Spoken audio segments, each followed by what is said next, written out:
Šiandien susitikome naujam interviu ir prieš pradedant, prašau, kviečiu palaikinti ir jei dar neužsiprenumeravote kanalą, tai padaryti. Šiandien pakalbėsime tokią temą kaip Dauno sindromas, kas tai yra, kiek ieškojau informacijos internete. Tai visame pasaulyje gimsta vienas toks vaikutis su šiuo sindromu, vienas iš 700-800 vaikučių. Tai tikrai nemažas yra rodiklis. Ir tai visiškai nepriklauso, kokia yra valstybė, kokia šeima, vyresni ir jaunesni tėvai, dabar jau kitokie rodikliai, negu buvo manoma anksčiau. Ir šiandieną šią temą pakalbėsime su Svetlana Turovskaja, kuri yra puikia mama 2 mergaičių, dvynukių. Ir apie tai pakalbėsime. Sveiki, Svetlana. Sveiki. Tai norėčiau pirmiausia paklausti tokį klausimą, kaip jautėtės tą laikotarpį, kai sužinojote įtarimą, kad mergaitės gali turėti Dauno sindromą. Taip, sužinojau aš tai ne iš karto. Pas mane mergaitės gimė 35 savaičių neišnešiotos ir buvo tiesiog gydytojai, kaip man pasakė, kad įtarė Dauno sindromą. Bet tikslų atsakymą reikia daryti genetinį tyrimą. Tai reikėjo laukti, paimti kraujo tyrimą ir kažkokį laiką tas atsakymą gausim. Laukimas iš ties buvo skausmingas, ir baimė kažkokia buvo, nerimas buvo, bet buvo viltis, kad gal čia suklydau, tiesiog atsiprašom ir viskas gerai. Bet po kurio laiką tiksliai neprisimenu, čia buvo gal keletą savaičių, tuo momentu mums tiesiog paskambino, pasakė, kad jau atsakymas yra, bet tik vienos mergaitės. O kitos reikėjo vėl palaukti, mums paprašė atvažiuoti į kliniką. Tas, žinot, laukimas čia visą laiką kažkoks toks nerimas ir čia kaip paaiškinti, gal pleistrą, kai žaizdą užkliuoja, galima iš karto plėšti, o čia kaip po truputį plėši tą pailginį tą skausmą laukimo. Buvo visgi genetikė pranešė, kad tik viena mergaitė jau yra tas Dauno sindromas diagnozuotas, o kitą mes taip pat po keletą gal savaičių taip pat sužinojom, kad pas mane gimė 2 mergaitės saulytės. Taip ir sužinojom. Kokia buvo reakcija aplinkinių šeimos narių? Aplinkiai gal tiesiog nepatikėjo. Nors ir buvo atsakymas, jau ant popierio viskas, dauguma tiesiog pasakė, kad čia klaida, negali taip atsitikti, kodėl taip atsitiko. Būtent jums ir taip. Manau, čia reikėjo laiko visiems. Laiko susitaikyti su tuo ir man pačiai reikėjo to laiko. Nes ilgą laiką kažkaip buvau tiesiog, čia ne mano gyvenimas. Atrodo, kad tu stovi tiesiog iš šalia ir žiūri, čia kažkoks košmaras. Tiesiog reikėjo gal susitaikyti su realybė ir gyventi toliau. Manau, pas mane toks gal yra, kaip visą laiką, kažkam blogiam, gal kažką galima pamatyti gerą. Galėjo būti blogiau. Tai pas mane toks devizas, kaip pasakyti. Taip ir mes kažkaip vis tiek mergaitės, sveikos, kojytės, rankytės yra, kodėlgi ne, augysim.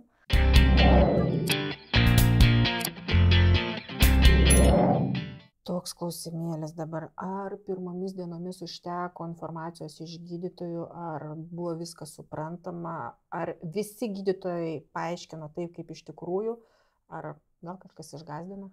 Ne, tuo metu iš vis, kada aš pagimdžiau, aš nežinojau apie Dauno sindromą, pas mane nebuvo šeimoje, aplinkėje, kažkaip nemačiau to vaikelio. Kažkaip nebuvo matyta tuo momentu, čia jau ilgai, jau 13 metų praeita. Ir aš kažkaip paklausiau, kas tai iš vis, čia liga, čia praeis, kas, kaip vaikai. Ir man tiesiog davė tuo momentu knygutę ligoninė. Seną knygutę prisimenu, tai kai nežinau, kokiais laikais tam buvo knygutė parašyta, ir ten daugiau buvo gal medicininių terminų aprašyta.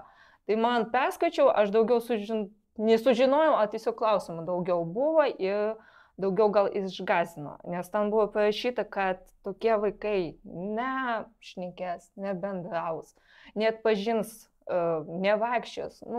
Labai baisiai buvo parašyta viskas. Paskui jau genetinė gydytoja jau pranešė, kada tas atsakymą gavo, jinai viską paaiškino, kas tai vaikai, jie skirtingi, kiekvienas individualiai skirtingas yra. Ir paskui iš kitų mamyčių, kada jau susitikom, pabendravom, sužinojom, kad nuostabus vaikai. Jie daug ką moka, jie gali. Čia tikrai tas, kur gavau informaciją iš ligoninės, buvo tikrai tik sklaidinga, tai manau, taip.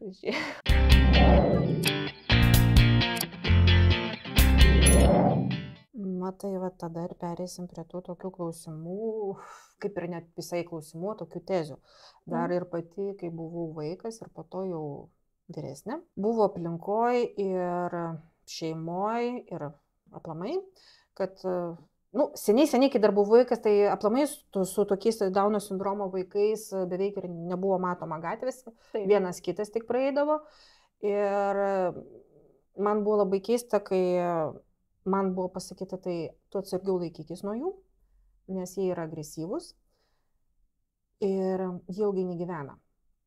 Aš tai suprantu, dabar, kai ieškau informacijos internete, taip anksčiau buvo tokie laikai, kad vaikai gyvendavo iki 8-10, po to 18 metų, po to jau jų amžius pradėjo ilgėti iki 30 metų, dabar jau medicinos pagalba tokie žmonės išgyvena ir iki 60 metų. Viskas yra įmanoma, viskas yra kaip ir gerai. Ką, pavyzdžiui, tokia tezė yra, kad tokie vaikai nekalba, jie net pažįsta, ar tai tikrai atitinka tą tikrovę? Ne, manau, čia taip. Girdėjau tokių visokio šnekėjimo, girdėjau, kad kiti tėvai bijodavo, kad čia galima užsikrėsti, kaip jums sakai, kad gali šitą mirštą anksti visą šitą. Tik girdėjau šitą, bet ne. Vaikai šneka, mokosi, dirba tokie vaikai, atpažįsta tikrai, atpažįsta visus. Jie tokie patys kaip mes, tiesiog skirtingi, truputį skirtingi. Ir taip manau, kad čia buvo taip aprašyta, tai kai seniau, kad nebuvo matyta tokių vaikų, jie bijodavo išeiti į aplinką, nes visi žiūrėdavo juos, pirštais rodydavo. Ir čia galima, kad vaikus prie kitų neleisdavo, čia atsiprašau, negali, nes aš mačiau pati, kad neliesk, gali užsikrėsti. Daug informacijos tiesiog gal dauguma nežino. Arba tiesiog praneša, kad čia jis serga, jis neserga, jis gimė toks, iki tos, bet jis neserga, čia ne liga kažkokia, čia daugiau tiesiog galvoju informacijos mažai, bet žiūriu, kad kiekvienais metais daugėja, jau daugiau ir vaikučių yra, ir matosi, ir bendrauja. Čia, man gal, į gerą pusę mes einam. Taip, tai yra tikrai tiesos daug, nes anksčiau, kai buvau maža, tai to interneto ir nebuvo. Tų duomenų buvo labai mažai, o dabar interneto pagalba tikrai galima ir patiems pasigūglinti, pasidomėti. Ir tikrai ir organizacija Saulytės irgi taip skleidžia tą informaciją.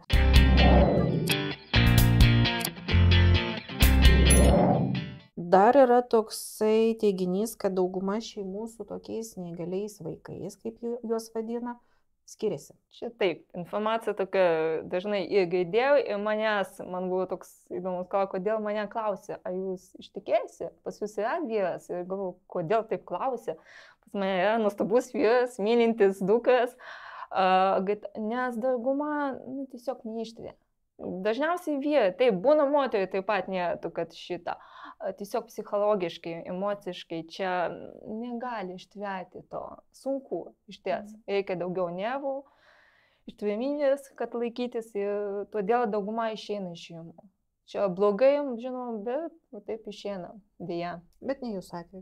Ne, pas mane geras, kuris myli mergaitės, padeda, emociškai būna su mumis. Taip pat, sakau, sunku būna, bet mes kažkaip sveikim ir toliau einam. Taip pat yra toks teiginys, kad tokie žmonės nėra naudingi visuomeniai. Kokia tavo nuomonė? Ne. Kaip jūs sakėte, internete dabar aš daug perskaičiau, girdėjau, kad yra su Dauno sindromo sportininkai, modeliai, dizaineriai, netgi neseniai skaičiau, kad yra politikoje, tai jie gali mokytis, jie gali dirbti. Jiems ne tai, kad jiems daugiau reikia to, kaip pakartoti, tai daugiau jėgų reikia, kad kažką išmokti. Mums tai vieną kartą pakartoti viską, mes išmokstam. O reikia kartoti, kodėl mes sakom, kad jie nenaudingi. Jiems daugiau jėgų reikia, kad įrodyti į pasaulį, kad mes taip pat žmonės. Mes galim duoti naudą pasauliui kažką. Tai manau, čia tikrai klaidinga taip pat. Sutinku ir tikrai esu pastebėjus, kad tokie vaikai yra daugiau empatiški, jie yra atviri, jie mus moko šypsenos, jie mus moko šilumos. Kaip saulytės, jie man atrodo, kad netgi būna, man atrodo, bloga tiesiog savijauta, bloga šito būna, atbėga mergaitė mano, šypso kažkaip, jinai dalinasi tavo džiaugsmus, saulytė, kaip dalinasi savo, tai apkabina, pabučioja, tai čia dėl jų paskui galvoja, o kodėl galima gyventi toliau, galima viskas, gera diena. Ir ta visa mūsų ta integracija dabar, kur vyksta valstybės mastu, kad tokius vaikučius integruoti į bendrus darželius, į bendras mokyklas, iš vienos pusės yra kaip ir gerai, nes ir šitie vaikučiai pasitempia, jiems yra iš ko mokytis. Ir jie taip pat moko kitus vaikus būti draugiškais. Taip, mokyklos taip stengiasi, bet manau, mūsų kol kas dar anksti. Mūsų mokyklos dar nepaitaikytos prie to vaikelio. Aš kažkaip pas manęs spėt mokykloje lanko mergaitės, pabijojau to. Vis tiek ištyčiojimės į kažkokią šitą bus. Iš kitų vaikų jie vaikai taip pat. Manau, reikėtų nuo kažko mažens pradėti, aš nežinau, ne specialistas, bet gal bendros pamokos būtų. Bendros šalia mokyklos, kad būtų. Kad jie vienas ką matytų, bendrautų. Taip, kaip jau sakai, kad galima, kad jie mokytųsi iš vienas kitų, nes tikrai jie kaip kempiniukės, viską į save traukia, jie ką mato, tai kartoja, jiems greičiau būtų, jie greičiau integruotų į tą pasaulį, į tą visuomenę. O kiti vaikai taip pat išmoktų to žmogiškumo, to, kad reikia padėti vaikams tokiems silpnesniesiems, kad reikia paduoti ranką. Ir nežinau, man atrodo, kad tikrai reikia bandyti kažką daryti. Čia jie vaikai, jie nori taip pat žaisti, jie nori draugauti, jie nori šypsotis. Čia normalu, čia nereikia, kad jis kitoks, bet taip pat vaikas yra. Tai manau, čia tikrai reikia bandyti, bet kol kas aš matau, kad yra darželė šitą, bet kol kas matau, kad sunkuoka. Ir vaikams, tėvams, mokyklai sunku dar kol kas. Užsienį, taip, girdėjau, kad yra, bet aš nežinau, kaip ten pas juos tas dirba viskas šitą. Bet, manau, mes einam į priekį, gal po keletą metų gal kažkas išeis. Tikrai.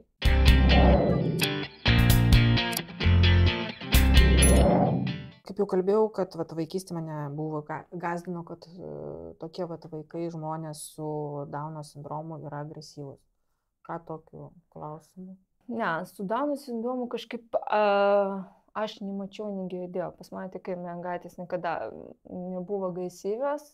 Jos taip pyksta, vaikai kaip visi pyksta, kaprizus rodo savo, čia normalu, bet agresyvus nebuvo, kad tokio aš nemačiau. Būna su kitų vaikų žaidžia kažką ten mušasi, bet čia ne agresyvumas, čia tiesiog vaikai žaidžia kažkokią ten žaidimą. Kiti gali vaikai, bet aš čia nežinau, čia dėl kitų. Dauno sindromu tikrai neagresyvus. Tikrai galiu 100% pasakyti, čia atvirkščiai, čia lenda bučiuotis, apkabinti, viskas ir tu nesustoja. O dėl agresyvumo tikrai, netgi jeigu netyčia kažką ten su žaislu kažką duoda, tai bėga bučiuotis, gydyti, kad va čia atsiprašau, viskas tikrai čia. Rūpestingi vaikai. Rūpestingi tikrai, rūpestingai visą laiką.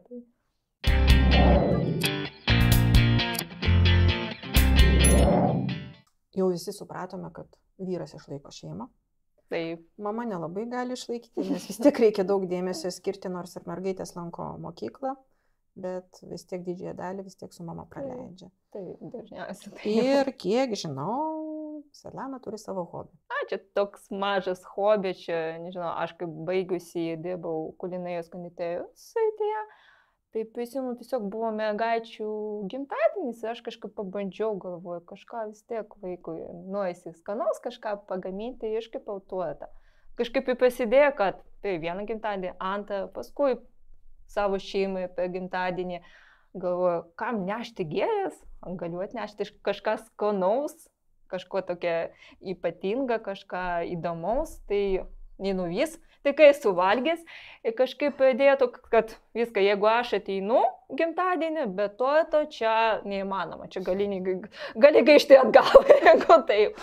Ir čia, kada pamatai tą būtent vaiką savo, kad jis pamato tatuotę kažkokią, žinot, vis tiek ten būna meškinas, katinas kažkokia tokia, jis pasako, wow, kaip gražu, ir kad šitą, tas džiaugsmas, kaip sakom, kada laimingas vaikas, tada laiminga mama.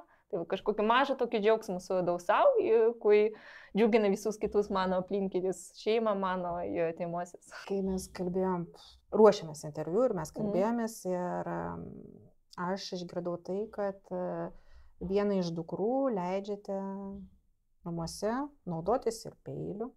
Taip, čia aš visą laiką, kad jinai išmoktų viską, jinai padeda man ir pjaustyti kažką. Virtuvėje jinai su manim visą laiką ir pjausta kažką gamina, namuose tvarkosi truputį viskas. Yra, kad aš noriu, kad vaikai būtų savarankiški, kad jie kažką darytų, kažką, nes vis tiek ateitį eina kažko, kad išmoktų, persirengia, plaunasi viskas, jinai mato kažką. Kita mergaitė, jinai silpnesnė gal, jinai ne taip, bet vis tiek tengiuosi, kad jinai kažką taip pat darytų. Bet kad išmoktų, pjausti, nebijau, aš vis tiek stoviu šalia, bet duodu, kad jinai padėtų man kažką, vis tiek galima. Jinai žino, jeigu kažkur karšta, kažką negalima liesti, jinai pabandė, pažiūrėjo, kad jeigu karšta, viskas man karšta, reikia pasukti vandenį, viską jinai tai žino ir aš namuose laisvai.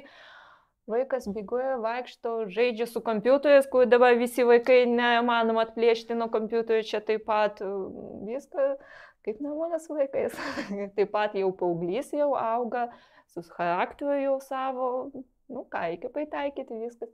Čia jau tėvelis tegu tvarko, jau šitas įsitvarko su mergaitėm. Tai viena iš mergaičių 13-metė jau galima sakyti hakerė busimoji, ne? Jau tai būna, nes jeigu pats vyras sako, kad jau kaip jinai ten pina į vidą kažką, sudaro, kad aš pats, kad neįmanoma, kad jinai jau viską sularo, viską. Čia jau būna, žinot, kaip dabar vaikų visų problema, čia kompiuteris, čia atbėga namo po mokyklos, viskas, reikia kompiuterį pažaisti, viską jai patinka, bet jinai kažką jau mokosi, kažką ten žiūri, bet taip jie žaidžia vis tiek. Būna vis tiek kažkokie jau keletą valandų jau per daug, tai viskas, bandom atimti čia jūsų. Arba tiesiog kažkaip suradau dar pliusą, kad galima, jeigu kažką nenori daryti, tai pasakau, kad aš atimsiu, neduosiu. Čia jau taip pat pliusas, galima kažkaip kontroliuoti vaiką, nes būna vis tiek kažką nenori eiti, mengoti, kažką sakau, viskas, jeigu rytoj negausi, tai viskas, tada eina pati, ruoštis plauti, dantukus, viskas, ruoštis mengoti, kažką. Žinoma, manipuliuoti reikia. Čia reikia, čia visas mamos manipuliuoja. Jeigu nesako, kad čia manipuliuoja, čia neteisybė. Kita mergaitė yra ramesnė, jinai labiau viena mėgsta būti. Taip, mergaitės skirtingos iš vis. Viena labai rami, kita labai mėgsta dėmesio, kad visą laiką su ją būtų, o kita mėgsta kambarėlėje, pabūti, televiziją.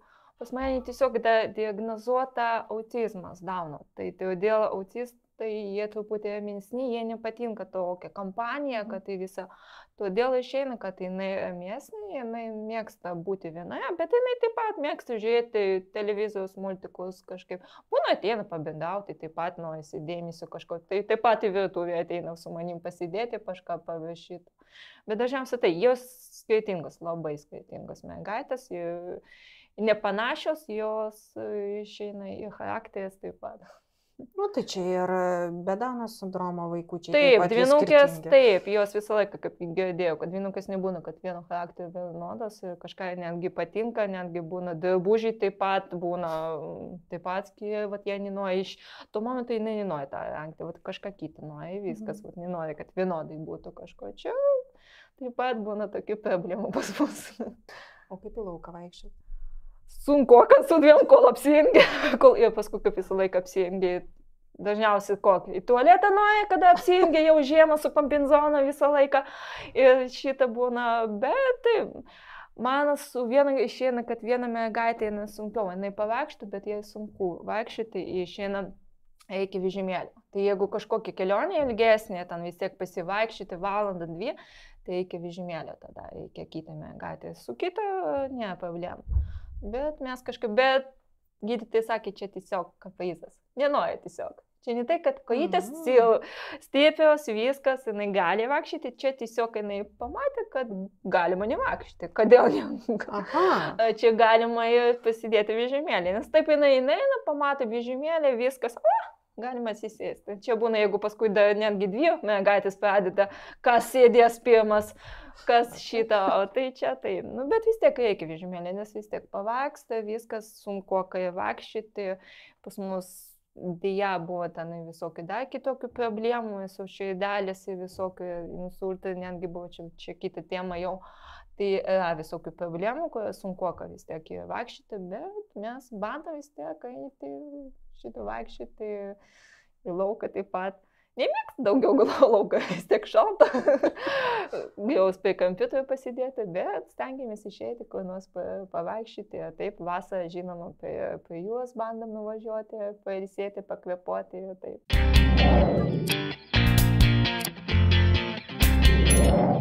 Kaip ir supratote, kad vaikai yra tokie patys, suaugę žmonės tokie patys, kaip ir mes visi, turi savo interesus, yra skirtingi. Ir todėl, kaip sakoma, Daunas, tai čia ne Daunas, o Dauno sindromas tik tai. Ir tai yra paprasčiausiai genetiškai kažkas yra daugiau negu pas mus, kažkas kito. Ir mes visi galime draugiškai gyventi. Tai ir kviečiu tai daryti. Dėkuoju už pokalbį, Svetlana. Prašom, malonu buvo.